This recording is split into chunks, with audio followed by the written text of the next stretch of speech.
know people think I lost over $100 million, but I consider it an investment because I never would be in the position that I'm in and invest that money into the mistakes that I made. Welcome to Entrepreneurs, the Playbook. I'm David Meltzer, and I am super excited because it's very rare that I have the eclectic privilege of having an entrepreneur, a leader, a visionary who has walked the walk and has also backed the talk. And that's someone named Ryan Angott. Thank you for joining me on Entrepreneurs, the Playbook. Thanks, Dave. Love to be here. Appreciate it. Of course. Well, when I think of you, I think of myself in the respect that you know how to get a lot out of a little. And what I want to start with is understanding the harmony between the idea of being scarce compared to being thrifty. And you have a very abundant mindset. You look at things in a huge way. You make investments in your time, emotion, and money into opportunity, but you don't have waste. How do you harmonize the idea of being thrifty, utilizing and getting the most or more out of less, compared to having a scarce mindset where you're not making the necessary investment and you're running out of fear? Yeah, it's a good question. I think the core trait of great entrepreneurs, and I'm aspiring to get there to your level, Dave, and some of your peers. But I got some years to go. I think I'm a little younger than you, but that's You're a okay. lot younger, but you look better. It's a lot of hair pills, and I do Botox, all that stuff. So, I think it's creativity. And honestly, I get that from my dad's gene. My dad is a inventor, 44 patents, and he's blessed with creative thinking from a invention standpoint. Like he'll look at an opportunity to build a product and have a creative mindset around engineering from that lens. And I've been blessed with that from a business perspective of creativity where if you don't have, you got to stretch your buck every way to Sunday. How can you look at something with getting what you want, but not spending what you don't have? And I think that's the difference between mediocre and great entrepreneurs on how to find a way if you don't have budget to make something happen. And a classic story of that recently that came up is that I have an employee, very good. She handles my social media, and we have her capped on how much we can spend with her because we're just watching every dollar we spend right now. And I said, you know what, Anne Marie? I'll tell you what. If you want to run our TikTok shop, I will pay you a commission on whatever you sell instead of just paying her hourly. And I'm paying her hourly on some other things. And it was kind of that, oh, well, this could be a way to bring in revenue without costing me more money, but also getting our advancement on our TikTok shop. That is one of many ways of a creative mindset to structure a little deal to bring in revenue without costing our company money. And you mentioned a company that you founded, co-founded, called TechLok, Mhm. which has amazing products. And I always look at a company and say there's a million amazing products, ideas, innovations out there, but taking it to market has the greatest value. And it's much more difficult to take a great idea to market than it is to come up with a great idea and to develop that idea. Um, Things happen very quickly when we have product, services, and solutions in taking it to market, because one thing holds true about a market changes instantly in its timing, in its value, and the emotion. And you never know what's going to create the biggest change, but it's promised that if you make a plan today, tomorrow, time, emotion, and value will change, which changes the market. What have you learned, or what advice would you give yourself from when you started to help to support the changes so that you're not at the whim or at the mercy of change? Boy, yeah, we've had a lot. I mean, I started TechLok right before COVID. This question was good before tariffs, but now that tariffs are here, it's even better. Yeah. Well, fortunately, Um, we had the foresight to see the political change coming. So, I mean, you can't predict everything. You try to do as best as you can with the knowledge you have. And I would say one of the things that we did, being a computer accessory brand, building something from the ground up, we said, when we started right before COVID, Trump was in office. And we knew there was hostility with the political environment with China. And now, fast forward 5 years, oh my God, the fire is blazing red hot. And we did a lot of homework up front that said, let's plan on building outside of China. We looked at Vietnam, Mexico, Thailand, and we landed in India. Now, India came with some punishment and challenge naturally. In fact, we lost lost a lot of money because we chose the wrong supplier initially. But now that's smoothed out, and we are trying to shift all of our products, even some of the other things are out of China, to India. And I guess that example was use as much knowledge as you possibly can with as much homework up front from the smartest people possible. We bet the right horse on India. What we should have done as we built the TechLok brand outside of LapLock is be more proactively prepared for when the time does come, like this tariff situation, that we could move quicker to India. And I guess that when things change, you just should be trying to proactively, we should have been more proactive and anticipate something with a B plan. Like, if things just keep going the way they are, we're okay. But if this political rift does happen that everyone's living in now, how fast can we go so it doesn't hurt us? And that's been a mistake on ours that we're trying to make up for.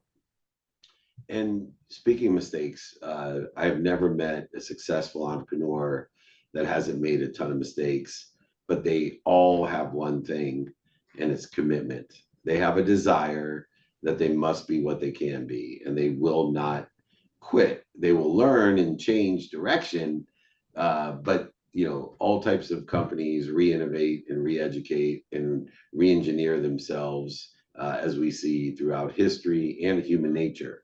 To that end, you're very good at adjusting, and you have a desire that you must be what you can be.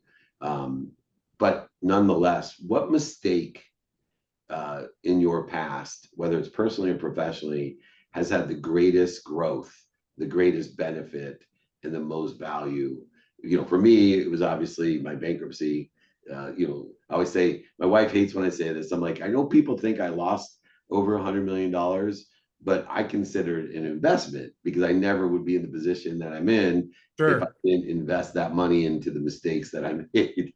She hates that, by the way, and I understand why, but I really believe it. What mistake for you was your best investment? It's a great point, and that's how you got to look at things. And I always told my dad, who's my co-founder and partner, I said, Dad, if this thing goes under or whatever, and we lost all of our money, it'd be $500,000 of our personal cash that the school of the hard knocks. But nowadays it's about the cost of a PhD anyway, so it's kind of Right, a wash. right. Yeah, and there's been a lot of learning lessons over the years, and boy, it's been challenging. Dave, I would say at its core, true alignment with your co-founder. Um, while my dad and I have a very good relationship now, it's been rocky as you're never going to hear a startup that's not rocky, by the way.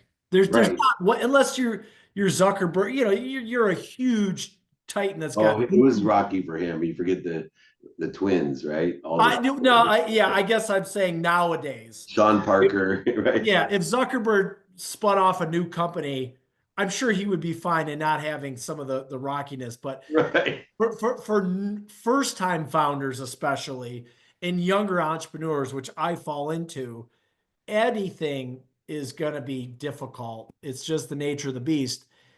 And I think, looking back, your co-founder or partner, you guys really need to be aligned with going to war and what are the expectations on who is doing what and who is going to be putting in the work, and that balance. And when there's inequality and imbalance, that causes friction in some capacity. And mixing family with a business, like it's great, but it comes with pain. And I, throughout this process, even though we're in a great place, I wouldn't work with family again. That's the Mm. biggest learning thing, that I have two young daughters that are 4 and 6, and I've seen the stress it's taking over the last 5, 6 years on my dad and our relationship. And I just said, as a learning lesson, I will never work with my daughters. That's been for me personally. I just don't like mixing them.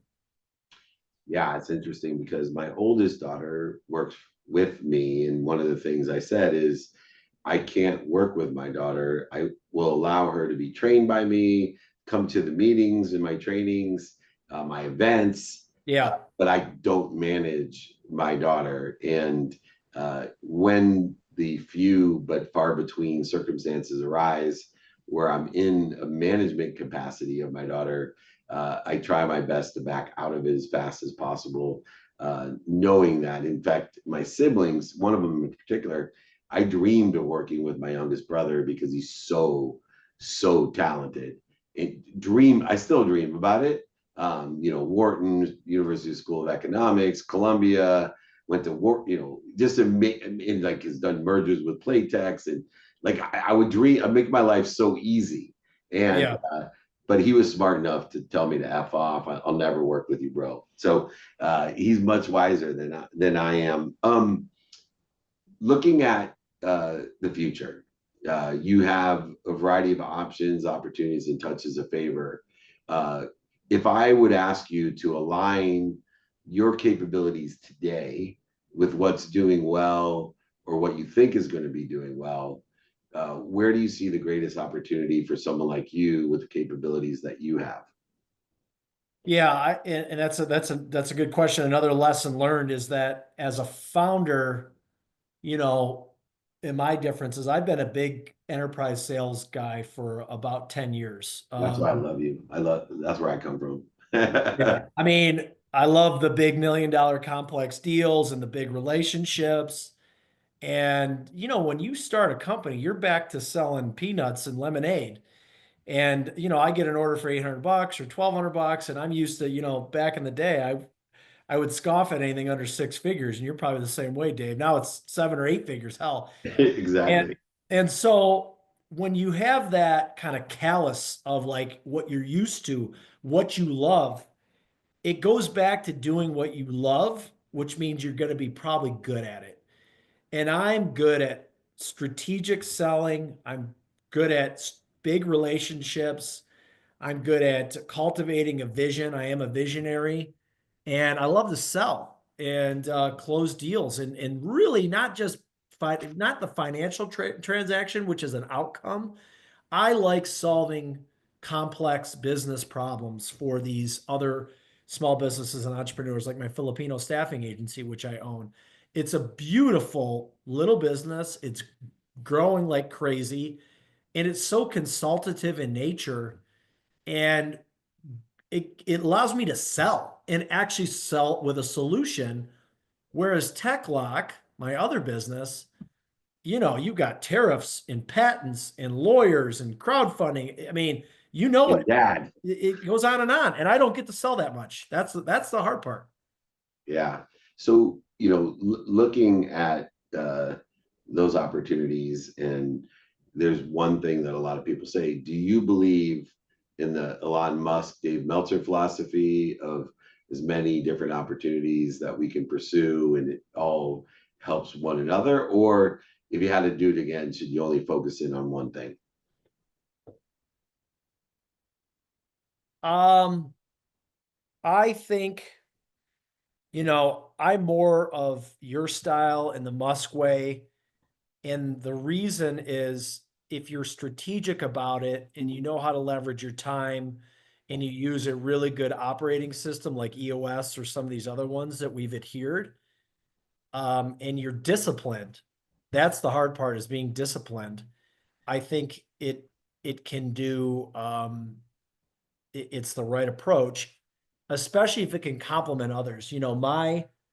I got into TechLok before COVID, and because of a problem I had, which I couldn't get good, low cost help on a month to month basis. Everyone wants a full time or part time job. And I think we all know the labor problems in America.